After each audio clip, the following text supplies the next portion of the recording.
సినిమాల్లో హిట్టులు ఫ్లాప్లు అవ్వడం మామూలు విషయమే. కానీ ఈ యాక్టర్కు మాత్రం ఏకంగా 29 ఫ్లాప్ సినిమాలు చేశాడు.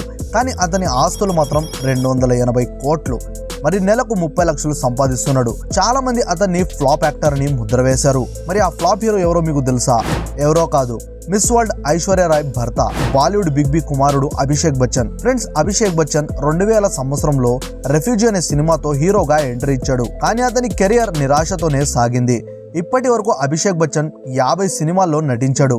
మరి అందులో 29 సినిమాలు ఫ్లాప్ అయ్యాయి. ఇతని కెరియర్ లో సోలో సినిమాగా బంటి ఆర్ బబ్లీ అనే సినిమా మాత్రం బ్లాక్ బస్టర్ గా నిలిచింది. అయితే సినిమాలు పెద్దగా చేయలేకపోయినా మరి నెలకు 30 లక్షలు ఎలా సంపాదిస్తున్నాడని మీకు డౌట్ ఉండొచ్చు, రైట్? ఫ్రెండ్స్, అభిషేక్ కు వచ్చే డబ్బులో ఎక్కువ శాతం అద్దెల నుండి వస్తుంది. బచ్చన్ ఫ్యామిలీ తమ బంగ్లా అయిన జూహో బంగ్లా యొక్క గ్రౌండ్ ఫ్లోర్ ను SBI బ్యాంకుకు లీజుకిచ్చారు. ఆ డీల్ ద్వారా ప్రస్తుతం నెలకు 18.9 లక్షల రూపాయలు వస్తోంది. మరి రాబోయే సంవత్సరాల్లో ఇది 30 లక్షల దాకా పెరగనుంది. రియల్ ఎస్టేట్ తో పాటు అతను pro kabaddi league Jaipur pink Panthers అనే టీమ్ కు ఓనర్ కూడా. ఇలా ఎక్కువ పుకార్లు లేకుండా అభిషేక్ బచ్చన్ తన బిజినెస్ ఇన్వెస్ట్మెంట్ ద్వారా తన ఆర్థిక సామ్రాజ్యాన్ని విస్తరించుకుంటున్నాడు. అయితే ఫ్రెండ్స్, ఈ వీడియో మీకు ఎలా అనిపించిందో కమెంట్స్ లో అయితే చెప్పండి. మరిన్ని ఇలాంటి ఇంట్రెస్టింగ్ వీడియోస్ చూడటం కోసం మా యొక్క టాలీవుడ్ అన్టోల్డ్ యూట్యూబ్ ఛానల్ వెంటనే సబ్స్క్రైబ్ చేసుకుని దాని పక్కనే వచ్చిన గంటను ప్రెస్ చేయండి. మరో వీడియోలో కలుద్దాం. అప్పుడు దాకా బై ఫ్రెండ్స్.